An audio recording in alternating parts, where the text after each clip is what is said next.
बिस्मिल्लाहिर्रहमानिर्रहीम, अस्सलाम वालेकुम। मैं हूं आपका होस्ट चौधरी इरफान ज़हीर और आपको स्पोर्ट्स क्लब में वेलकम कहता हूं। नाज़रीन, इस वीक की बहुत ज़्यादा अपडेट्स है। सबसे बड़ी अपडेट ये है, पाकिस्तानी टीम ने साउथ अफ्रीका को ODI में 2-1 से शिकस्त दी, उसके बाद T20 में भी 3-1 से शिकस्त दे दी। उसके अलावा सबसे बड़ी अपडेट बाबर आजम के रिगार्डिंग है कि जिन्होंने ODI का टाइटल नंबर 1 बैट्समैन होने का एजाज़ हासिल कर लिया है। ये कुछ 3.5-4 साल जो थे विराट कोहली के पास ये टाइटल रहा, अब हमारे कैप्टन बाबर आजम के पास है, जो कि पाकिस्तान के लिए बहुत बड़ा एजाज़ है। इसी के साथ साथ हम बात करें रिजवान की, उन्होंने भी विजडन का भी अवार्ड जीता। ये भी एक उनकी कंटिन्यूस जो परफॉर्मेंस थी, जो मैच विनिंग परफॉर्मेंस वो देते आ रहे थे, उसके ऊपर उनको ये दिया गया। वो 18वें पाकिस्तानी प्लेयर बने जिनको ये अवार्ड दिया गया। इस सारी चीज़ों के लिए डिस्कस करने के लिए आज हमारे साथ जो गेस्ट हैं वो इंग्लैंड से बड़े ही स्पेशल, बहुत ही पाकिस्तान के नामवर नाम, लेकिन उससे ज़्यादा वो जो डोमेस्टिक के अलावा इंटरनेशनल लेवल पे तमाम तरह की जो क्रिकेट खेलते रहे, खासतौर पे इंग्लैंड में, वो उनकी पहचान बनी। हमारे साथ आज मौजूद है वन एंड ओनली यासर अरफराज। अस्सलाम वालेकुम यासर भाई। वालेकुम सलाम। वेलकम स्पोर्ट्स क्लब, बहुत शुक्रिया आपने हमें टाइम दिया। नहीं, बहुत शुक्रिया, थैंक यू वेरी मच। अच्छा, आपसे आज पाकिस्तानी टीम के हवाले से भी बहुत डिस्कशन करनी है, लेकिन थोड़ा सा मैं आपके हवाले से बात करना चाहूँगा इनिशली कि आपने क्रिकेट शुरू की ऑलमोस्ट 10-12 साल पाकिस्तान की तरफ से खेले, 2000 से लेकर 2012 तक। आपने थोड़ा जर्नी का बताइए, कैसे क्रिकेट स्टार्ट की और पाकिस्तान में जो इंडक्शन हुई उस हवाले से शेयर करें। देखें, जो मैंने क्रिकेट शुरू की, बिल्कुल आपने बताया कि डेब्यू तो मेरा सन 2000 में हुआ, और मेरा और बल्कि यूनुस भाई का डेब्यू इकट्ठे ही हुआ, हम लोगों ने इकट्ठे डेब्यू किया। फिर एक तीसरा लड़का भी था हमारे साथ, इमरान अब्बास, वो ज़्यादा खेल नहीं सके, मगर यूनुस भाई ने ऑब्वियसली, सब उनको दुनिया जानती है कि वो कितने अच्छा खेले और कितने बड़े प्लेयर हैं। फिर मेरा ऑन एंड ऑफ में खेलता रहा, बीच में टेस्ट क्रिकेट का डेब्यू मेरा 2008 में हुआ। मगर मैं थोड़ा सा पीछे अगर जाऊं तो मैं उन वाहिद चंद क्रिकेटर्स में से हूं जो बिल्कुल ग्रास रूट, जिसको आप कहते हैं ना, ग्रास रूट की क्रिकेट खेलकर, क्लब क्रिकेट खेलकर, और प्रॉपर मतलब छोटी एज से मैंने क्लब क्रिकेट शुरू कर दी थी। मैं 10-11 साल का था तो मेरे वाले साहब मुझे क्लब में प्रॉपर हार्ड बॉल के लिए लेके जाया करते थे। तो मेरी शुरू से ही ट्रेनिंग इसी तरह की हुई कि मैंने जाके प्रोफेशनल क्रिकेट खेलनी, और अगर अल्लाह ने चाहा तो मतलब मैं पाकिस्तान भी खेलूंगा, मेरे वाले साहब की ख्वाहिश थी। तो वो ट्रेनिंग करते रहे। उसके बाद फिर अंडर 15 के ट्रायल्स हुए, ओपन ट्रायल पूरे पाकिस्तान के हुए। तो पाकिस्तान की टीम अंडर 15 की बली 96 में हम लोग इंग्लैंड खेलने गए, और उसके साथ फिर अंडर 19 और फिर A के टूर्स बीच में मैं करता रहा। डोमेस्टिक क्रिकेट में खेला, फिर डिपार्टमेंटल में क्रिकेट भी मैं खेला। तो सारी जो ग्रास रूट की क्रिकेट थी वो मैं खेल के आया, और फिर मेरा डेब्यू 2000 में हुआ, और उसके बाद फिर मेरी क्रिकेट चलना शुरू हो गई। अच्छा यासर भाई, आपका जो टेन्योर है वो उसमें ऑन एंड ऑफ बड़ा हुआ, काफ़ी दफ़ा आपने कम बैक किया, क्या रीज़न समझते हैं? उस टाइम जो अब्दुल रज़ाक एक बड़ा नामवर क्रिकेटर थे, ऑलराउंडर के तौर पे वो टीम के अंदर पार्ट थे, फिर अजहर महमूद थे, क्या ये दो नाम रीज़न थे आपके इंडक्ट होने की, या क्या आपको लगता है कि आपके, क्योंकि आपका हम जो रिकॉर्ड में मैंने इंट्रो में बात की, आप वो प्लेयर हैं जो शायद उस एरा के अंदर सबसे ज़्यादा काउंटी खेलने वाले बॉलर भी थे, बैट्समैन भी, ऑलराउंडर थे। ऑब्वियसली तो आपकी परफॉर्मेंस हमें ऑन एंड ऑफ सुनने को मिलती थी कि यासर अरफात ने बहुत आउटस्टैंडिंग परफॉर्म कर दिया, और शायद हर तरह की काउंटी की टीम के अंदर आप खेले, लंकाशायर की बात करें, हैम्पशायर की बात करें, लेस्टर की बात करें, तो मेरा ख्याल है तमाम टीम की तरफ से खेले हैं। तो इतनी इंटरनेशनल लेवल पे क्रिकेट आप नहीं खेल सके, जब काउंटी की बात करें तो बहुत ज़्यादा खेले, तो रीज़न आपके ख्याल में बेसिकली क्या लगती है? देखिए, सबसे पहले तो मैं एक चीज क्लियर कर दूं कि हम लोग अपने जो अपकमिंग प्लेयर्स होते हैं उनको कंपेयर करना शुरू कर देते हैं। जिस तरह भी आपने अजहर भाई की और रज़ाक भाई की बात की, तो मैं उस कैटेगरी में आता था। तो सबसे पहले तो मैं ये क्लियर कर दूं, वो लोग बहुत अच्छे प्लेयर थे, बहुत अच्छे ऑलराउंडर थे, बॉलर भी पूरे थे, बैट्समैन भी, और उन्होंने पाकिस्तान को मैचेस भी जिताए।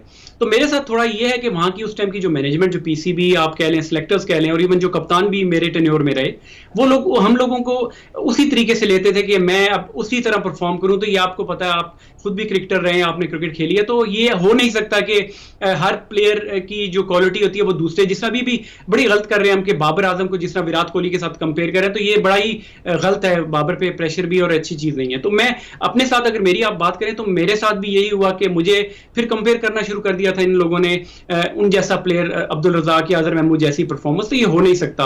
तो ये थोड़ा सा गलत कॉन्सेप्ट था, जो अभी भी हमारे जो नए लड़के आते हैं उन पे, हमारे प्लेयर्स पे यही प्रेशर होता है कि उन्होंने, जब अगर फर्ज करो कोई स्पिनर को रिप्लेस कर रहा है, तो वो लोग समझते हैं कि सईद अजमल जैसी या शाहिद अफरीदी जैसी बॉलिंग करें, हो नहीं सकता। तो यासर भाई, ये कंपैरिजन बनता क्यों नहीं है? क्योंकि ये अगर किसी प्लेयर को आप कंपैरिजन करते हो तो वो कम्पीट करता है ना। हम बाबर की आपने खुद बात की, तो बाबर का 2 साल से कंपैरिजन किया जाता है, बाबर ने क्रॉस कर दिया है। बाबर अल्हम्दुलिल्लाह नंबर 1 बैट्समैन बन गया, उस पर मैं अलहदा बात भी करूंगा। तो किसी ऐसे बड़े नाम के साथ जब कंपैरिजन किया जाता है तो वो तो मोटिवेशन लेवल आ जाता है ना प्लेयर के अंदर, और वो एनर्जी लेवल उसका एनहांस होता है और वो ज्यादा परफॉर्म करने की ईगरनेस जो करता है। देखिए इरफान, ये ठीक है, बिल्कुल मोटिवेशन की हद तक तो ठीक है, मगर आप कहें कि मुझे अगर फास्ट बॉलर हूं तो मुझे कंपेयर करें कि मैं शोएब अख्तर जैसी बॉलिंग करूं या उस स्पीड से बॉलिंग करूं, अब मेरे मसल्स उस चीज की इजाजत नहीं देते। या आप सईद अनवर के जिस तरह रिफ्लेक्सेस थे, अब हर बंदा कहे कि ओपनर हमें अब सईद अनवर या आमिर सोहेल जैसे ही मिले, उनके रिफ्लेक्सेस, उनका जो टैलेंट था वो नए लड़कों में उस तरह का नहीं है।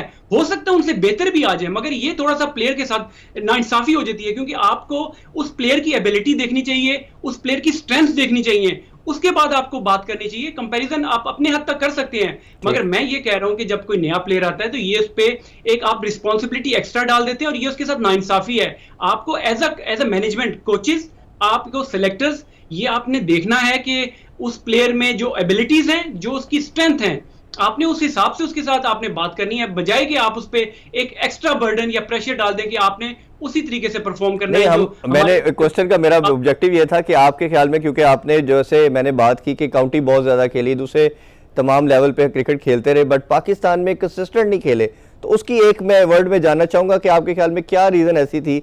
क्योंकि आपने जो 2 वर्ल्ड कप भी खेले, पाकिस्तान T20 वर्ल्ड कप खेले, फिर 7 में भी वर्ल्ड कप खेले, ODI का भी, और इवन जब आपने परफॉर्म उसमें किया तो आई स्टिल रिमेंबर कि आपका तब कोयटा उसमें जो कलकत्ता थी नाइट राइडर, IPL की तरफ से भी एक अनाउंसमेंट सुनने को आई कि ये यासिर अरफात को उसमें पिक किया जा रहा है, जो कि लेटर ऑन अनफॉर्चुनेटली बाद में उन्होंने जब पाकिस्तानी तमाम प्लेयर्स को बैन कर दिया और आप पार्ट नहीं बन सके। तो परफॉर्मेंसेस तो आपकी बड़ी ज़बरदस्त आई। बेंगलोर में आपने टेस्ट का मैच भी खेला पाकिस्तान की तरफ से, 7 शायद आउट किए आपने। तो मैं यही बात करूं कि जब भी आपको अपॉर्चुनिटी मिली है आपने परफॉर्म जरूर किया, बट कंटिन्यूस बेसिस पे चांस नहीं दिया गया, वो जानना चाह रहा हूं मैं। देखें, अगर आप मेरे से ब्लंट इसका आंसर लेंगे तो मैं सीधी बात करूंगा कि मेरिट का फुकदान, ठीक है, मेरिट का फुकदान रहा है पहले भी और अभी भी है, और ये चलता रहा है। ये मेरे साथ नहीं हुआ, आप किसी भी प्लेयर, जितने भी प्लेयर आपके शोज में आते हैं या आप जिनसे आपकी बात होती है, आपको पता है कुछ लोग बेचारे नहीं बोल सकते, उनकी मजबूरियां होती हैं, मगर ये चीज, ये फैक्ट है कि पास में अगर आप 90s में अगर चले जाएं या अर्ली 2000 या 2000 में चले जाएं तो पाकिस्तान टीम में जगह बनाना इतना मुश्किल होता था। एक तो आप इंटरनल पॉलिटिक्स जो डोमेस्टिक की होती थी वो आपको पता है कितनी मुश्किल होती थी आपको टीम में जगह बनाना। फिर जब आप परफॉर्म करते थे पाकिस्तान टीम में, आप जब जाते थे तो वहां की अलग पॉलिटिक्स होती थी। वहां के जो ऑलरेडी प्लेयर्स वहां पे होते थे वो नए प्लेयर को एडजस्ट होने नहीं देते थे। मैं आपको अब देखना, आपने कहा कि आपको मौके मिलते रहे, आप परफॉर्मेंस भी करते रहे, मगर आप क्यों नहीं कंटिन्यू कर सके? तो उसकी रीजन ये थी। मैं आपको बताता हूं, मैंने अपने कैरियर डेब्यू 2000 की आपने बात की, 2000 से लेके 2005 तक, ये 5-6 साल जो बनते हैं, इसमें टोटल मैंने 12 ओवर किए हैं। अब एक प्लेयर की प्राइम एज, फास्ट बॉलर की प्राइम एज में देखिए, पहले मैच में मैंने 5 ओवर किए, मैंने 10 ओवर भी नहीं किए, पूरा स्पेल भी नहीं किया, एक वनडे खेला, ठीक है, उसमें मैंने 1 आउट किया। वेरी नेक्स्ट डे मुझे अपने घर की टिकट पकड़ा दी कि आप अपने घर चले जाएं, you are drop from the team without any reason, ठीक है। ये आप इसको कह सकते हैं लाइकिंग डिसलाइकिंग, आप मेरिट का ना होना और आपकी जो इंटरनल पॉलिटिक्स पाकिस्तान टीम की कह सकते हैं, ये बिल्कुल यहां पे थी। फिर पूरा साल मैं डोमेस्टिक खेलता रहा। मैं आपको एक और चीज मजे की बताता हूं कि 2001 और 2002 में मैं बेस्ट प्लेयर हुआ था। मैंने 90 प्लस फर्स्ट क्लास की विकेट्स ली थी, मैंने 750 रन किए थे, 750 प्लस से प्लस रन किए थे। तो ऑलराउंडर में अगर आप कहते हैं तो इससे अच्छी परफॉर्मेंस क्या हो सकती है? पाकिस्तान क्रिकेट बोर्ड ने मुझे ट्रॉफी भेजी थी प्लेयर ऑफ द ईयर की, और आप अंदाजा लगाएं कि उस साल मुझे इन्होंने एक मैच नहीं दिया। वो एक साल नहीं, मुझे अगले 3 साल एक मैच भी नहीं दिया। फिर आप उसके बाद देखें, एक ही टूर पे मुझे भेज दिया जाता था कि खुश करने के लिए कि इसने परफॉर्मेंस की है। कभी मैं श्रीलंका जा रहा हूं, कभी मैं दुबई जा रहा हूं, कभी मैं किसी और मुल्क में जा रहा होता था, कीनिया वगैरह, मगर मुझे पाकिस्तान टीम में आने की उसके बाद फिर मैं अगले 2001 में एक मैच खेला, उसमें भी मुझे पूरे ओवर नहीं कराने दिए, 7 ओवर किए मैंने, फिर मैं ड्रॉप हो गया। उसके बाद पाकिस्तान टीम इंग्लैंड चलेगी, मैं घर आ गया और मैं फिर क्लब क्रिकेट खेलने इंग्लैंड चला गया, ठीक है। तो उसके बाद अब एक चीज मैं और आपको बता दूं, मैंने आपको बताया ना, मैंने पहले 6 सालों में 3 मैच खेले जिसमें 5-5 और 7 ओवर किए। फिर मुझे जब 2005 में डेब्यू मिला कराची में, अगर आपको याद हो, जब फ्लिंटॉफ को मैंने बोल्ड किया तो मुझे उस टाइम भी 7 ओवर टोटल दिए, 5-5 और 7, 12 ओवर टोटल मैंने, 17 ओवर मैंने टोटल किए अपने पहले 5-6 साल में, जो मेरी प्राइम थी, पीक थी मेरी। उस दौर में मुझे इन्होंने डोमेस्टिक खेल के मैंने आपको एक और चीज मैं मजे की बताता हूं। मेरा जो डेब्यू हुआ, यूनुस भाई और मैंने वनडे में डेब्यू इकट्ठा किया, तो जो मेरा टेस्ट डेब्यू उनकी कप्तानी में हुआ 2007-8 के सीजन में, इंग्लैंड में हम लोग थे, सॉरी इंडिया में थे। तो मेरे इन बिटवीन मैंने 118 फर्स्ट क्लास के मैचेस खेले थे आप खुद अंदाजा लगाएं कि आजकल के प्लेयरों को कितनी आराम से क्रिकेट मिल रही है और पास में कितना मुश्किल था। बेंगलोर में 7 आउट किए थे आपने डेब्यू के अंदर, जिसके बाद आपको हम बात कर रहे हैं कि कलकत्ता नाइट राइडर ने आपका नाम भी अनाउंस किया था कि हम इसको पिक कर रहे हैं। यासर अरफाज से गुफ्तगू जारी है, but time for short commercial break. Stay with अस।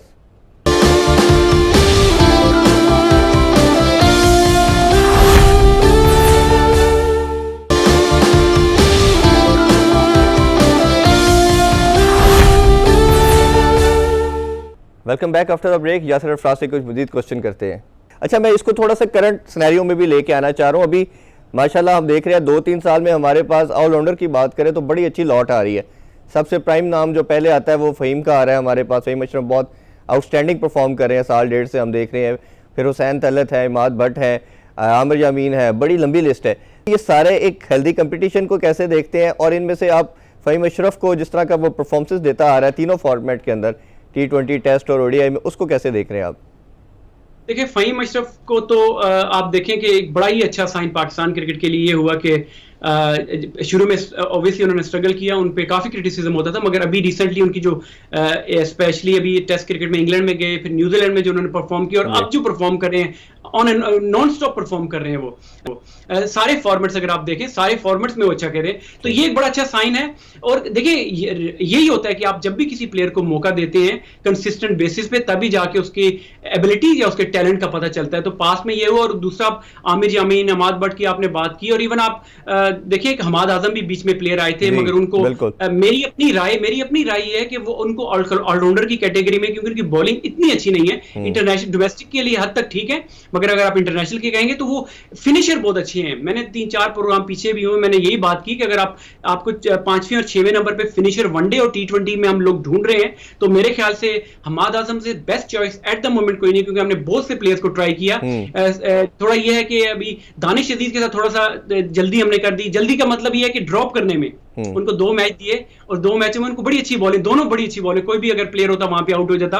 तो मैं कहता हूं कि अगर दानिश को खिला रहे हैं, हमाद आजम को ट्राई किया जा सकता है, तो आसिफ अली को ऑलरेडी काफी मौके दे चुके हैं, तो अगर इन 2 लड़कों को अगर तैयार किया जाए मिडिल में, तो ये बड़ा अच्छा है। तो ऑलराउंडर्स की आपने बात की, ऑलराउंडर्स में भी थोड़ा सा जल्दी हम लोग कर देते हैं कि जब लेके आते हैं तो उनको ड्रॉप करने में बहुत जल्दी कर देते हैं, 1-2 मैचों पर ड्रॉप कर देते हैं। अच्छा, मैं अभी कोई करंट के हवाले से भी आपसे बात करना चाह रहा हूँ कि हमने देखा कि पहली सिलेक्शन मोहम्मद वसीम ने की जब साउथ अफ्रीका की टीम पाकिस्तान आई, बड़ा हम लोगों ने भी बड़ा प्रेज़ किया, कहा कि बड़ी ज़बरदस्त सिलेक्शन हुई। सेकंड सिलेक्शन जैसे आई, वो एक बड़ी लंबी कंट्रोवर्सी स्टार्ट हुई जो कि आलमोस्ट 2-3 वीक्स तक चलती रही। अब जब तक ये विक्ट्री नहीं आ गई तो अब जाके उसका नाम ज़रा रुका है। तो ये ओवरऑल जो सिलेक्शन क्राइटेरिया है, क्योंकि मेरा पूछने का मकसद ये है कि एक लड़का PSL में परफॉर्म करता है, उसको टीम में डाल दिया जाता है, ठीक है, और अगर कोई T20 डोमेस्टिक T20 परफॉर्म करता है उसको टेस्ट खिला देते हैं। तो ओवरऑल कई नाम है, जैसे दानिश की बात की तो दानिश की PSL में परफॉर्मेंस थी, ठीक है। हैदर अली एक ऐसा नाम था जिसको हमने देखा कि आपने कहा कि हमारी एक कमोडिटी, हम सबको नज़र भी आया, बट उसको स्क्वाड में रखा बट खिलाया नहीं। इसी तरह फिर हमने देखा टेस्ट के अंदर भी इमरान भट्ट को ऐड कर लिया गया। शान मसूद आपका सबसे मेन प्लेयर था, कहीं आप उसको कैप्टन बनाने जा रहे थे, उसको निकाल दिया। इमाद की बात कर रहे थे, इमाद आपका सबसे मेन बॉलर था। जैसे हमने देखा T20 मैचेस के अंदर हमारे पहले बॉलर जो होते पहले 6 ओवर में आउट ही नहीं कर सके, क्योंकि मुझे जो अब मैं पर्सनली फील कर रहा था कि आपने इमाद से अटैक करते थे, इमाद ऊपर से आउट करता था 1-2, अब आपने वो कम्बिनेशन चेंज किया। तो ये ओवरऑल सिलेक्शन कैसे देखते हैं T20 की भी और ODI की भी आप? देखिए, अगर सिलेक्शन की हम बात करें तो सिलेक्शन में आप सबको खुश नहीं कर सकते। ऑल्दो मोहम्मद वसीम के पास ये लग्जरी है कि कोरोना की वजह से आप 25, 30 और इवन 35 लड़के भी आप भिजवा देते हैं, तो ये थोड़ा सा उनको सहूलत है एज अ सेलेक्टर। अगर उनको 15 भिजवाने होते तो अभी जो क्रिटिसिज्म हो ये तो कुछ भी नहीं हो। अगर 15 में अगर आप देखते तो फिर आपको इनको बहुत क्रिटिसिज्म फेस करना पड़ता। ये इनको लग्जरी थी थोड़ी कि इन्होंने ज्यादा स्क्वाड भिजवाई, और इवन वर्ल्ड कप में भी अभी इनको 6 से 7 प्लेयर एक्स्ट्रा इनको ऑप्शन है कि ये लोग भिजवा सकते हैं। देखिए, आपने बात की कि लड़कों को जल्दी इनको खिला दिया जाता है, जल्दी एक मैच 2-2 मैच की परफॉर्मेंस पे, तो ये ऑब्वियसली आप सब देखो, अगर आपको नजर आ रहा है, लोगों को नजर आ रहा है, सोशल मीडिया पे इतना डिस्कस होता है, तो ये जो लोग जो डिसीजन करते हैं, मैं तो इस चीज पे मुझे हंसी आती है कि ये सब लोग क्रिकेटर्स हैं। कोई ऐसी बात नहीं है कि इन्होंने क्रिकेट खेली नहीं है, ये सिस्टम जानते नहीं है या इनको पता नहीं है। इन लोगों को सबको पता है, मगर ये इतनी जल्दी कर रहे हैं लड़कों पे।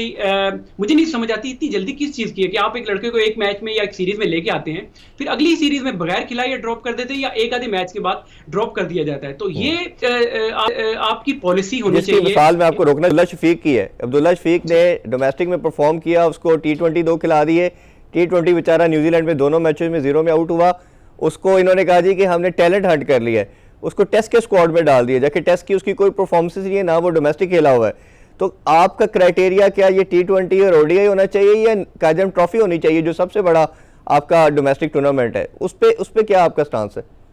देखिए अब्दुल्ला शफीक, तो मैं आपको इरफान बताऊं कि जितने भी प्लेयर्स आप पिक हो रहे हैं तो ये मेरी इनसे इंटरेक्शन होती है। मैं इंग्लैंड के सेटअप में भी हूँ, यहाँ के प्लेयर्स को भी देखता हूँ कि जब ये इनकी जो प्रोसेस से आ रहे होते हैं, इन पे काम हो रहा होता है 8-8 10-10 साल इन लोगों को। अब जो जेसन रॉय ये बटलर हैं, जब मैं यहाँ पे एज ओवरसीज खेला करता था तो ये जूनियर्स में होते थे, अकेडमीज में होते थे, तो इन लोगों पे 10-10 12-12 साल काम हुआ है। तो ये ओवरनाइट प्लेयर नहीं, लेजेंड्स नहीं बन गए, ऐसे ही बन गए। जोफ्रा आर्चर की एग्जांपल है, जोफ्रा आर्चर ओवरनाइट ये स्टार नहीं बना, इस पे इतना काउंटी लेवल पे काम हुआ है कि अब जब ये प्रॉपर प्लेयर तैयार हुआ है तो तब जाके इसको सिलेक्ट किया है। हम लोग ये करते हैं, थोड़ी जल्दी कर रहे हैं अपने प्लेयर्स के साथ। ये अब्दुल्ला शफीक की बात की, दुनिया में कहीं नहीं होता कि आप एक मैच की परफॉर्मेंस पे वो दौर चले गए कि जब वसीम अकरम हमारे पास आ गए थे, वो तो एक्सेप्शनल केस था, या कोई और जावेद मियादाद की भी लोग बात करते हैं, वो भी एक्सेप्शनल थे, उन्होंने भी इतना कुछ खेला नहीं था, मगर उन पे नजर पड़ गई, वो टैलेंटेड इतने थे।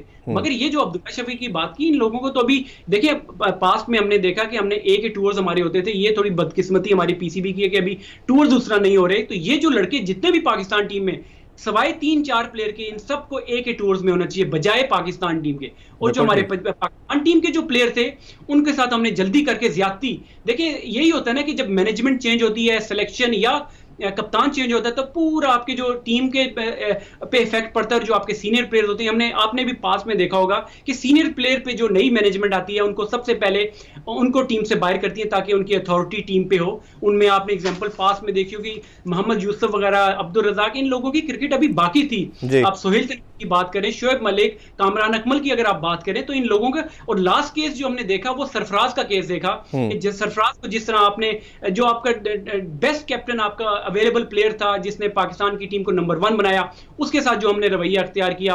हफीज का आपके सामने, हफीज के पीछे 2-3 साल से लगे हुए हैं कि इसको किस तरह बाहर करें। वो तो इनकी परफॉर्मेंस इतनी अच्छी है हफीज भाई की, वो उनको ड्रॉप अप नहीं कर सकते। मगर अगेन जो साउथ अफ्रीका के खिलाफ जो होम सीरीज हुई थी T20, उसमें भी जो रवैया पाकिस्तान क्रिकेट बोर्ड का था, आप एक स्टार के साथ जिसने 17-18 साल पाकिस्तान को सर्व किया हो, देखिए ये प्लेयर ओवरनाइट नहीं बनते, बड़ा ही इनमें इन्वेस्टमेंट हुई होती है, इनकी मेहनतें, इनकी परफॉर्मेंसेज होती हैं। तो आप देखिए, नई मैनेजमेंट, नया कप्तान आता है तो एक सीनियर प्लेयर को उठा के साइड पे कर देता है। और अब्दुल्ला शफीक, मैं उसकी टैलेंट पे कोई शक नहीं, बेहतरीन प्लेयर हैं, मगर उनकी पाकिस्तान टीम में अभी जगह नहीं है। और बाकी प्लेयर्स भी जो हम जल्दी लेके, मूसा की एग्जांपल आपके सामने है, हसनैन भी थोड़ा जल्दी आ गए, और नसीम शाह की एग्जांपल है, अब्बास है जो सबसे आपका मेन बॉलर था, वो अब नजर नहीं आ रहा। कुछ 13 बॉलर है ऑलमोस्ट जो 2 साल में पाकिस्तान ने ट्राई किए।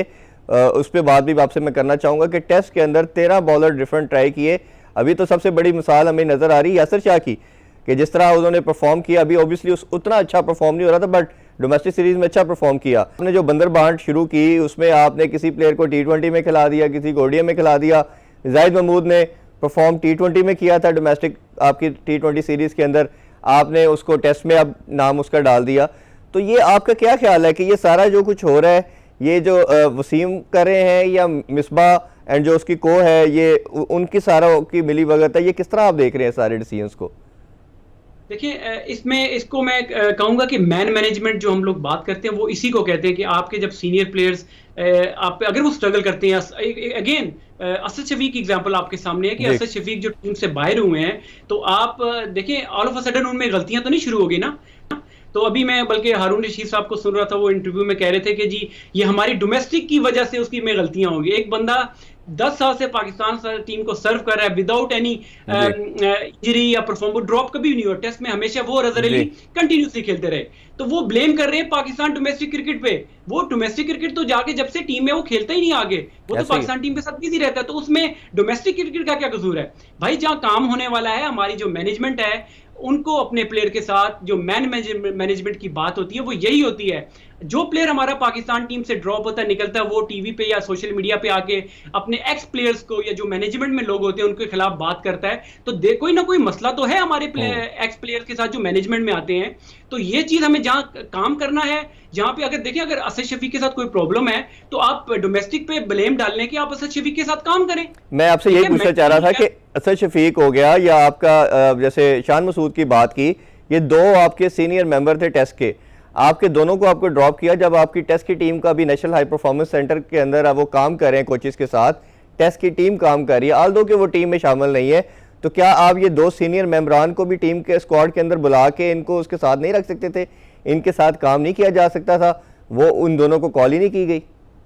नहीं नहीं, बिल्कुल देखें, ये जो रवैया है ना पाकिस्तान क्रिकेट बोर्ड का हमारे सीनियर प्लेयर से, और हमारी जो पाकिस्तान टीम का, ऑब्वियसली अभी पाकिस्तान बड़ी अच्छी खेली है जो सीरीज जिस तरह खेले हैं, मगर ये जब बड़ी टीम के खिलाफ जाते हैं तो एक्सपोज हो जाते हैं, फिर उसके बाद फिर हमें समझ आती है कि हमने यहाँ पे गलती की, वहां पे गलती की। तो जब आपके सीनियर प्लेयर आपकी टीम में मौजूद हैं तो उनसे फायदा लेना चाहिए, और जब वो टीम में होंगे तो जूनियर्स उनसे सीखेंगे। अब इतना बड़ा गैप आ गया, एक तरफ टीम मैनेजमेंट है और नीचे जो आपके कोई किसी ने 2 मैच खेले हो, किसी ने 3 मैच खेले, वो किससे सीखेंगे? मॉडर्न डे क्रिकेट आपके जिस तरह हफीज हो गए या इवन शोएब मलिक हो गए, ये लोग टीम में जब होंगे या सरफराज हो गए तो जूनियर इन्हीं से सीखेंगे ना। तो इन्होंने जो खेला हुआ है, जो परफॉर्म किया हुआ है, तो इन्हीं को देख के ही सीखेंगे। उनको उठा के साइड पे कर दिया आपने, बिल्कुल एक बहुत बड़ा गैप हो गया बीच में, तो लड़के कहां से सीखेंगे? और जो डोमेस्टिक का हमारे जो ग्रास रूट का हमारा, आपको पता है क्लब क्रिकेट में कोई किसी लेवल की कोचिंग नहीं होती, छोटे जूनियर लेवल पे ऑब्वियसली काम तो हो रहा है, मगर आप देखिए बेसिक जो हमारी जो जहां पे काम होने वाला है, अंडर 19 पे तो काम ऑब्वियसली अभी काम कर रहे हैं, मगर जब ये पाकिस्तान टीम में जल्दी इन प्लेयर्स को ले आते हैं तो आपने खुद देखा होगा जब रनिंग बिटवीन द विकेट कर रहे होते हैं, जब हमारे प्लेयर्स फील्डिंग या कैचेस इजी छोड़ रहे होते हैं, आप स्किल वर्क की बात करते हैं, तो इन पे काम तो नीचे हुआ ही नहीं हुआ, तो आप इनको किस तरह पाकिस्तान टीम में इतनी जल्दी ले आते हैं? अच्छा, मैं थोड़ी सी बात अब करंट क्रिकेट के हवाले से करना चाहूँगा। पाकिस्तानी या कोई भी टीम जीती है, हमारे खासतौर पे जो एशियन कल्चर का पार्ट है कि हम जब जीतते हैं तो अपनी जितनी कमियां कोताहियां डेफिशिएंसीज होती हैं उसको ओवरलुक कर देते हैं। अभी जैसे पाकिस्तान ने पहले साउथ अफ्रीका को इधर डोमेस्टिक सीरीज़ में बनाया, अब उधर जाके भी ओडीए में भी जीते हम, और उसके साथ हमने अब T20 भी जीत ली है। अच्छा, उसमें 2-3 चीज़ें जो मैं आपसे पर्टिकुलरली जानना चाहूँगा। एक तो ये है कि हमारा मिडिल ऑर्डर ओडीए में भी देखा टोटल फ्लॉप रहा, हमने T20 में भी देखा टोटल फ्लॉप रहा। हमारे 3 ऊपर के बैट्समैन परफॉर्म कर रहे थे टेस्ट, और जब वनडे की बात करें तो बाबर आउटस्टैंडिंग थे, फ़खर ने ऐसी इनिंग्स खेल छोड़ी, शायद अपनी कैरियर की बेस्ट इनिंग्स खेल छोड़ी उन्होंने, फिर उधर से इमाम अच्छा खेले। इसी तरह हम बात करते T20 में तो रिजवान ने और उसमें फ़खर ने और बाबर ने फिर उधर भी ये सारा पार्ट प्ले किया, लेकिन जैसे ये किसी मैच में ये आउट होते थे तो हमारे पास नीचे मिडल ऑर्डर बिल्कुल एक्सपोज हो गया। ओडीआई के वाले से मैं बात करूँ तो हमारे पास हारिस सोहेल को हमने 3 साल अपने साथ कैरी किया, उसको कमोडिटी बनाया टेस्ट के अंदर भी और ओडीआई के अंदर भी। ओडीआई के अंदर उनकी सबसे हाईएस्ट एवरेज है टीम के अंदर, मिडिल ऑर्डर के अंदर अगर हम बात करें 42 की एवरेज है। टेस्ट में उनसे न्यूजीलैंड में परफॉर्म नहीं हुआ, हमने उनको ओडीआई से भी निकाल दिया। तो ये अब हमारा, पहले मैं बैटिंग के वाले से बात कर लूँ फिर मैं बॉलिंग की तरफ आता हूँ, तो ये कैसे देखते हैं आप हमारा जो दोनों फॉर्मेट के अंदर, क्या आपके ख्याल में ये बनता नहीं है शोएब मलिक का आपका वर्ल्ड कप हमारा भारत में होना है? एक ऐसा सीनियर प्रो जिसका फिटनेस लेवल भी पूरा इंटैक्ट है, वो काफ़ी इन चीज़ों को हमने देखा, पीएसएल के अंदर भी बड़ा अच्छा खेले, तमाम तरह की लीग भी वो खेलते हैं। तो ये 2 नाम कैसे देखते हैं इनको मिडिल ऑर्डर के लिए वर्ल्ड कप के, अगर हम पर्सपेक्टिव में देखें तो? देखिए, पहले तो बात कर लें पाकिस्तान की जो बैटिंग लाइन, बड़ी खुशाइन चीज़ है कि हमें हमारे जो टॉप ऑर्डर के जो बैट्समैन है वो परफॉर्म करना शुरू कर दिए, मगर पैचेस में करते हैं, एक मैच में एक लड़का करता है, दूसरे में दूसरा करता है, तो ये थोड़ी सी कंसर्निंग चीज़ है कि जब आपके दोनों प्लेयर परफॉर्म करेंगे, जिस तरह हमने मेरे ख्याल से तीसरे T20 में हमने 200 रन चेज किए जिसमें रिजवान और बाबर ने, उसके अलावा आप देखिए रिजवान एक में करते एक में नहीं करते, तो ये थोड़ी सी कंसर्निंग है। उसके अलावा फ़खर का फॉर्म में आना, ये एक और बड़ी सी चीज़ है कि जिस तरह की वो क्रिकेट खेलते हैं, जब वो बैटिंग कर रहे होते तो ऐसे लगता है कि बैटिंग बहुत इजी और पाकिस्तान आराम से जीत जाएगा। जो ही कल वो आउट हुए, आप देखें 9 ओवरों में 92 रन थे और हमारा एक खिलाड़ी आउट था, तो जो ही वो आउट हुए तो अगले 35 रन, 9 ओवरों में 35 रन पे 5 खिलाड़ी हमारे आउट हो गए, तो ये चीज़ देखने वाली है। फिर मिडिल ऑर्डर में हफीज भाई की फॉर्म अच्छी है, ऑल्दो ये थोड़ा 1-2 मैचेस उनके अच्छे नहीं गए, मगर अगर आप देखें तो आपके 4 ये टॉप के बनते हैं। शर्जील पे अगर आपने उनको सिलेक्ट अप कर लिया है, जिस तरीके से भी कर लिया, जो भी लॉज वगैरह रूल्स आपने तोड़ के उनको जब ले आए हैं, तो अब उनको फुली बैक करें, उन पे काम करें टेक्निकली और फिजिकली, जिस तरह उन पे काम हो रहा है, तो ये आपके 4 टॉप के बैट्समैन बनते हैं ऊपर T20 और वनडे की अगर बात करें। और उसके बाद अगर आप देखें कि हफीज आपके पास मौजूद है, फिर अगर मिडिल में आपके पास दो स्लॉट्स ऐसी हैं जिस पे आप हारिस की आपने बात की, तो वो भी बड़े अच्छे पास में उन्होंने परफॉर्मेंस की, उसकी एवरेज बुरी नहीं है, अच्छी। थोड़े से उनके साथ इश्यूज हैं, वो मेंटली टूर्स पे जाते हैं तो थोड़ा उनको प्रॉब्लम होता है, वो है। फिर हमाद आदम की अगर एंट्री की जाए, तानिश अजीज पे काम किया जाए, तो ये 2-3 लड़के ऐसे हैं कि आप अपनी अच्छी स्टेबल बैटिंग लाइनअप बना सकते हैं। और वनडे की अगर मैं बात करूं, शान की आपने बात की, तो शान की जो टेस्ट में जो परफॉर्मेंस थी उस पर तो वो ड्रॉप बनते ही बनते थे कि 8-9 इनिंग्सों में एक लड़का अगर एक ही टेक्निक, एक ही फॉल्ट से आउट हो रहा है तो उसको ड्रॉप बनता था। मगर अगर आप उनकी वनडे की एवरेज देखें तो बड़ी हैरानकुन उनकी एवरेज है, डोमेस्टिक की 57 की एवरेज है। तो ऐसे प्लेयर को अगर आप ग्रूम करें तो आपके पास एक और अच्छा, आपके पास टॉप ऑर्डर में बैट्समैन आ सकता है। अगर फर्ज करो शर्जील या कोई और प्लेयर आपका इन द फ्यूचर परफॉर्म नहीं करता, तो ये आप शान मसूद को भी आप वनडे में एडजस्ट कर सकते हैं और इनसे आप फायदा उठा। जी, it's time for short commercial break, stay with अस।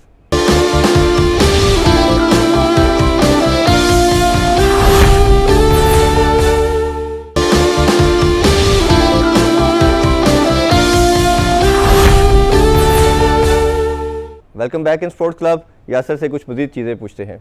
तो आपको क्या लगता है वर्ल्ड कप को, अगेन मेरा क्वेश्चन यार सामने रखते हुए, कि क्या ओपनिंग इन्हीं दोनों से हमें वर्ल्ड कप तक कंटिन्यू करनी चाहिए, या फ़खर जिस तरह आउटस्टैंडिंग खेल रहे हैं और स्ट्राइक रेट 200 के साथ खेलते जा रहे हैं हर मैच के अंदर, उसके साथ शर्जील को होना चाहिए? क्योंकि शर्जील जैसा प्लेयर वी ऑल नो कि वो हर मैच में परफॉर्म नहीं करेगा, बट जिस मैच में परफॉर्म करेगा वो 200-250 के करीब उसका स्ट्राइक रेट होगा और सिंगल हैंडली गेम को अवे ले जाएगा। तो इन दोनों पेयर को आपके नज़र में कौन सा पेयर ज़्यादा बेहतर है एज ए ओपनर? देखिए इरफान, सबसे पहले तो हमें कंपेयर पाकिस्तान टीम को या पाकिस्तानी जो कंडीशंस या जो हालात हैं उनको कंपेयर, वो जो टॉप 4 टीम्स है जिसमें इंडिया, ऑस्ट्रेलिया, न्यूजीलैंड और इंग्लैंड की टीम है, इनके साथ कंपेयर नहीं करना चाहिए। क्योंकि जो हमारे प्लेयर्स में, देखिए, स्किल में कमी नहीं है, ना ही टैलेंट में कमी है। अगर कमी है तो मेंटल साइड जो हमारे प्लेयर्स की है ना, वो उसमें हम लोग थोड़ा लैग करते हैं। क्योंकि उसकी रीज़न ये है कि जब तक आपके प्लेयर्स को श्योर नहीं होगा कि उन्होंने अगला मैच, अगली सीरीज खेलनी है या नहीं खेलनी। इंडिया की आपने बात की, तो इंडिया को हमें, देखिए, फिंगर टिप पे हमें पता है कि उनकी वर्ल्ड कप में कौन सी टीम होगी, वनडे में टीम या टेस्ट में कौन सी टीम होगी। सिमिलरली इंग्लैंड की अगर आप बात करें तो हमें पता है वो इसी वजह से कि उनको उनकी जो मैनेजमेंट है उनको फुली बैक करती है। 2-3 इनिंग्स अगर बुरी भी जाती हैं तो वो उनको ड्रॉप नहीं करते। वेरस जब हम हमारे प्लेयर की बात करते हैं तो स्किल लेवल हमारा बाबर आजम से स्किलफुल कौन हो सकता है? शर्जील से, फखर से, या रिजवान का आप देखें कितनी अच्छी अच्छी शॉटें उन्होंने नई डेवलप की हैं। रन रेट उनका आप देखें, स्ट्राइक रेट उनका देखें, बड़ा अच्छा है। स्किल लेवल में हम लोग पीछे नहीं है। अगर हम लोग लैग कर रहे हैं तो मेंटली जो हमारे प्लेयर्स हैं वो बहुत ही पीछे हैं। उनको अपना श्योर नहीं है कि वो अगले मैच या अगले टूर में होंगे। तो अगर मैनेजमेंट के साथ जो अगर अपने प्लेयर जिनको वो पिक करते हैं, सिलेक्ट करते हैं, मोहम्मद वसीम जैसे चीफ सिलेक्टर की टीम देते हैं, तो एटलीस्ट एक पेज पे होना चाहिए कि ये लोग जो अगर जा रहे हैं इस टूर पे, ये लोग इस पूरे टूर पे खेलेंगे विदाउट एनी कि अगर उनको हम 1-2 मैचेस की परफॉर्मेंस पे ड्रॉप करेंगे। तो हमें इस चीज पे थोड़ा सा नजर रखनी पड़ेगी कि जो देखिए डिपार्टमेंट क्रिकेट खत्म होने की वजह से ऑलरेडी हमारे प्लेयर वैसे ही उनमें फ्रस्ट्रेशन लेवल इतनी ज्यादा है क्योंकि जॉबलेस हो गए। फिर इंग्लैंड में जिस तरह लोग क्रिकेट खेलने आते थे वो एक चीज है। उसके अलावा जब आप पाकिस्तान टीम में कोई प्लेयर आता है तो जब तक उसका मेंटल साइड स्ट्रांग नहीं होगा तो हम लोग इन बड़ी टीमों के खिलाफ मुकाबला अच्छा नहीं कर सकते। अच्छा, उसमें मैं थोड़ा सा कैप्टनसी के हवाले से बात करना चाहूँगा। मेरा अपना भी मानना ये है, आप भी वो बात कर रहे थे कि हमने बड़े टाइम के बाद देखा, क्योंकि 2011 से लेकर 2016 तक हम एक शेल में जाके, ख़ासतौर पे वाइट बॉल क्रिकेट जो थी, ओडीआई और T20 खेलते रहे। मिसबा कैप्टन थे, वी ऑल नो। पाकिस्तान 40-50 की क्रिकेट खेलता था। सारी दुनिया का क्रिकेट का पेस चेंज हो रहा था, अग्रेसिव क्रिकेट खेलना शुरू कर दी। तो बाकी तमाम बड़ी टीमों ने वो 300+, 325, 350 को टारगेट करना शुरू कर दिया। हमारी वही अप्रोच थी, ऊपर से आउट होते थे, मिसबा 50-60 बनाते थे और बड़ी एक नेगेटिव अप्रोच के साथ हमने क्रिकेट खेली। 2016-17 में सरफराज आए, एक हम एग्रेसिव क्रिकेट की तरफ आए, चैम्पियन ट्रॉफी अल्हम्दुलिल्लाह जीती हमने। 2 साल हम T20 के अंदर नंबर 1 टीम रहे और टेस्ट में भी हमने अच्छा परफॉर्म करना शुरू कर दिया था। ऑल ऑफ सडन 2019 के वर्ल्ड कप के बाद उनको हटा दिया जाता है कैप्टनसी से। अब ये बर्डन बाबर पे डाला गया। सबको फेयर यही है, मेरा तो बहुत ज़्यादा था कि खुदा न खास्ता अगर इससे भी परफॉर्म ना हुआ, ये प्रेशर ले गया कैप्टनसी, क्योंकि पाकिस्तान की कैप्टनसी करना आसान काम नहीं है। इधर खाली कैप्टनसी के अलावा और हज़ारों चीज़ों को आपने देखना होता है, जो कि ऑलरेडी आपको भी पता है किस तरह का प्रेशर उस पर आ रहा है। तो एक ही आपके पास बड़ा प्लेयर है, बड़ी कमोडिटी है, तो वो कोई कंप्रोमाइज़ ना हो जाए। तो एक तो ये ज़्यादती कितनी थी सरफराज के साथ, दूसरा ये कि बाबर को आज ए कैप्टन कैसा देख रहे हैं, क्योंकि अभी इस सीरीज़ में उनकी कैप्टनसी भी अच्छी नज़र आई, उनका कॉन्फिडेंस भी बेहतर नज़र आया। और आप क्या समझते हैं कि बाबर एक बड़ा स्ट्रॉन्ग कैप्टन भी बन सकता है फ्यूचर में? दोनों का बताइए प्लीज़। अच्छा, दो सवाल आपके। पहले सरफराज से शुरू कर लेते हैं कि जी सरफराज, जिस मैंने अपने इस प्रोग्राम में शुरू में भी कहा, और मेरी हमेशा ये, मैं इसका मेरा स्टांस रहेगा, जो मर्जी अब आगे क्रिकेट पाकिस्तान की जैसी चलती है जैसी चलती रहेगी, मगर मेरा स्टांस जो पहले था अभी भी था कि बड़ी ही ज्यादती की इन्होंने पाकिस्तान क्रिकेट बोर्ड ने, मैनेजमेंट ने, जिन लोगों ने भी ये काम किया। ये दुनिया में कहीं नहीं होता कि वो एक किसी मुल्क का प्लेयर, आपका जो चैंपियन ट्रॉफी जिस तरह जीती उन्होंने, परफॉर्मेंस की, और उसके बाद नंबर 1 टीम आपकी T20 में बनी हुई है, उसके प्लेयर, उसको आपने खामखाई क्रिटिसिज्म, इवन हमारे टेस्ट क्रिकेटर्स ने उनको इतना बुरा क्रिटिसाइज 2019 में, अगर आपको याद हो, किया। तो ये बड़ा ही गलत रवैया था। किसी भी आपके मुल्क के कप्तान हो, स्टार हो, और आप देखिए, हम लोग एक थोड़ा सा जेलसी फैक्टर हमारे क्रिकेटर्स में ये होता है कि जब देखते हैं कि किसी को अल्लाह ताला इज्जत दे रहा है तो दूसरे लोगों से बर्दाश्त नहीं होती। तो मुझे ये लगता है कि जब अल्लाह ताला ने सरफराज को, पाकिस्तान को इज्जत दी, तो लोगों से वो बर्दाश्त नहीं हुई, तो उन्होंने उसको मौका देखा कि जब भी उनको कभी मौका मिला। वेयर अगर आप सरफराज को, अगर आप जानते हैं, मैं तो उसको जानता हूं कि वो दिल का बहुत अच्छा लड़का है, और उसको पे क्रिटिसिज्म होता था कि वो लेट आता था, लड़कों को आगे भेजता था, वो डरता था। मगर मैं इसको इस एंगल से देखता हूं कि वो लड़कों को इसलिए चांस देता था कि जब वो आखिरी 5-6 ओवर रह जाते थे तो उसकी क्रिकेट वो नहीं थी, वो हार्ड हिटिंग वाली, उससे छक्के ने वो खेलता था, या तो वो चौथे नंबर पे आ जाता। अगर वो चौथे पे आता तो फिर लोग क्रिटिसाइज करते, यार ये सेल्फिश है, कप्तानी इसको मिली है तो ये ऊपर बैटिंग करने चला गया। तो हम लोगों को इस एंगल से देखना चाहिए कि सरफराज ने पाकिस्तान टीम के फायदे के लिए डिसीजन लिए कि इमाद वसीम को कभी आगे भेज देता था या वहाब रियाज को भेज देता था। इसमें डरने वाली कोई बात नहीं थी।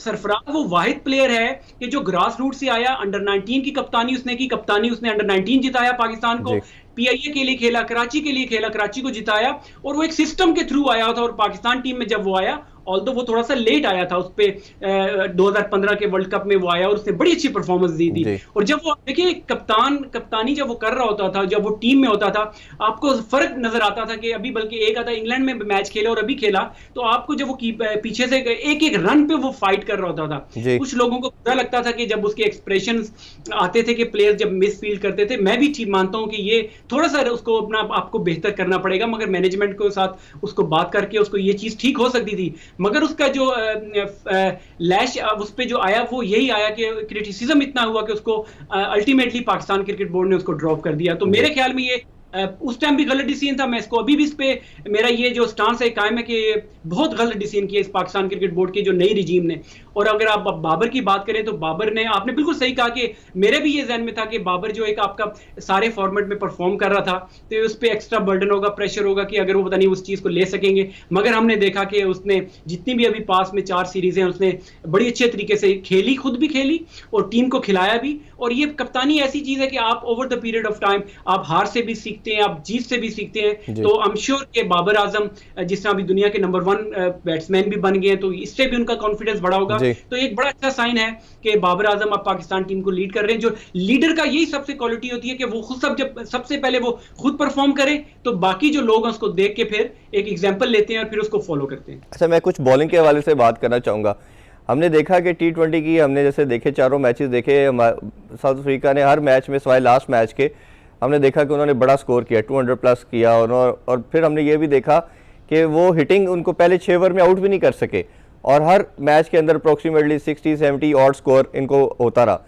तो ये पाकिस्तानी बॉलिंग लड़के, अब ओबियसली शाहीन शाह हमारा सबसे मेन बॉलर है, क्या आपको लगता है कि उसको कंटिन्यूसली खिलाया जा रहा है, उसकी वजह से वो लथाजिक है, फटीगनेस के शिकार है उसकी बॉडी?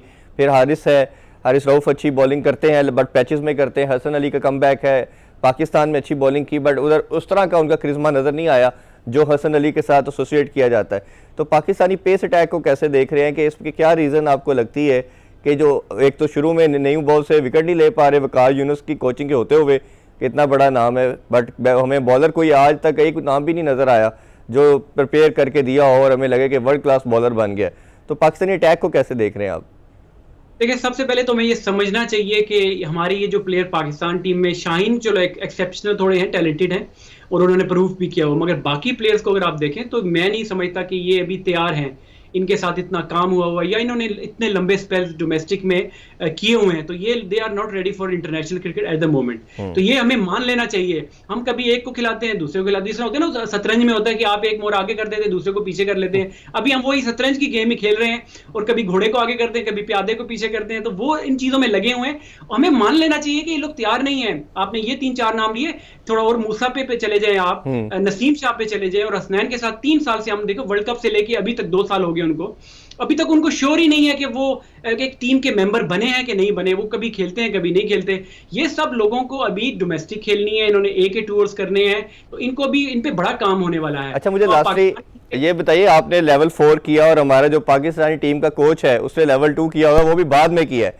कोच वो पहले पॉइंट हो गए, बट कोचिंग उन्होंने बाद में लेवल 2 किया, और आप माशाल्लाह लेवल 4 कर चुके हैं, जो सबसे हाईएस्ट लेवल है कोचिंग का, और इंग्लैंड में कोचिंग ऑलरेडी कर भी रहे हैं। तो आप इसमें एक तो करंट कोचिंग को कैसे देख रहे हैं, इनका क्राइटेरिया, इनका जो सीक्वेंस, क्योंकि न्यूजीलैंड टूर के बाद इनको कह दिया गया था शायद ये लास्ट सीरीज है, और पीएसएल के बाद नया कोच सेलेक्ट कर लिया जाएगा। फिर इनको थोड़ा मार्जिन मिल गया कोविड की वजह से, और पीएसएल पोस्टपोन हो गया, और प्लस आप इनको लास्ट एक चांस कहना चाहिए कि वो दे दिया गया कि साउथ अफ्रीका सीरीज, वो पाकिस्तान इधर भी जीत गया, फिर इनको एक सेकंड चांस ये सीरीज मिल गई, ये भी पाकिस्तान जीत गया। तो सारी सीरीज को कैसे, एक तो कोचिंग को कैसे देखते हैं और अपने रोल को कैसे देखते हैं, क्या आप इससे सेटिस्फाइड है, और अगर आपको अपॉर्चुनिटी मिले तो क्या आप इसकी तरफ आना चाहेंगे? देखिए, मिसबा की बात करें, मिसबा मेरा कोलीग है। हम लोगों ने देखिए केरल में हमने क्रिकेट इकट्ठी खेली, मिसबा का पहला डिपार्टमेंट था, फर्स्ट क्लास खेली हमने, ए के टूर्स डोमेस्टिक हमने बड़ी इकट्ठे खेली, इवन पाकिस्तान के लिए भी खेली। वो मेरा कोलीग है। क्रिकेट की हद तक तो मैं बड़े उनकी रिस्पेक्ट करता हूँ, एज अ पर्सन बड़े अच्छे, मगर जब आपने कोचिंग पर्टिकुलर एक प्रोफेशन की बात करें तो मैं इससे डिसएग्री करता हूँ 100%। देखिए, मिसबा का भी कसूर इस तरह नहीं है कि लाने वाले कौन है, पाकिस्तान क्रिकेट बोर्ड का कसूर है कि जिन्होंने उनको बगैर सोचे समझे, अब आपने जिस तरह बात की कि बाद में लेवल 2 कराया, तो आप इतनी बड़ी अपॉइंटमेंट कैसे कर सकते हैं कि एक बंदा उस पोस्ट के अहल ही नहीं है। वो देखिए, खेलना और चीज है, खिलाना और चीज है, प्लेयर्स की डेवलपमेंट करना और चीज है। ज़बानी कलामी तो आप नहीं कर सकते ना, जब तक आप मॉडर्न डे क्रिकेट के जो गुर हैं या जो चीजें हैं, कोचिंग की जो एक्सपर्टीज हैं, आप जब तक ये लोग सीख के नहीं आएंगे तो आप कैसे सक्सेसफुल होंगे? तो यही जो आप पाकिस्तान की जो डिक्लाइन आई है पाकिस्तान टीम की, आपने मिकी ऑर्थर या बॉब वोल्मर पीछे चले जाए, जब भी अच्छे अच्छे हमने कोचेज रखे, क्वालिफाइड कोचेज रखे, तो रिजल्ट्स हमारी टीम के अच्छे रहे। तो मगर अगर आप ये डिसीजन जो है, ये तो आप दीवार को टक्कर मारे। अगर आप देखें ना, ये चीज अगर इस तरह के डिसीजन, सरफराज की मैं एक बात करूंगा, ये मिसबा का जो अपॉइंटमेंट हुई, और इवन हाई परफॉर्मेंस सेंटर में भी देखें आप, वो नदीम खान आप देखें, वो भी लेवल 2 है मेरे ख्याल से, वो भी पीसीबी के लेवल 2 है, ठीक है, या ईसीबी के उन्होंने किया होगा। तो मगर अगर आप ऐसी हायर पोजीशन पे, इवन आप जुनेज या डोमेस्टिक क्रिकेट आप देखें, जुनेज यार रन कर रहे हैं। देखिए, इस बारे में मैंने कभी किसी चैनल पे कहीं बात नहीं सुनी कि आप जुनेज या को आपने पाकिस्तान क्रिकेट टीम उसकी डोमेस्टिक उसके हवाले कर दी है, डायरेक्टर बना रही है। इस तरह की डिसीजन है, इस पे कोई बात नहीं कोई करते। इतने इतने बड़े लेजेंड्स हमारे पाकिस्तान क्रिकेट टीम को रन कर रहे हैं, उनको ये चीज नजर नहीं, वो बात करते हैं, लेकिन जैसे पीसीबी में जॉब मिल जाती है वो बातें करना छोड़ देते हैं, और मकसद यही होता है कि किसी तरह जॉब मिल जाए। अच्छा, लास्ट बस क्लोजिंग नोट पे मैं ये जानना चाहूंगा कि आप कितने कीन है, क्या उधर ही इंग्लैंड में सर्व करना चाहते हैं कि अगर अपॉर्चुनिटी मिलती है, पीसीबी आपको बुलाता है, तो पाकिस्तान के लिए भी रेडी हैं आप?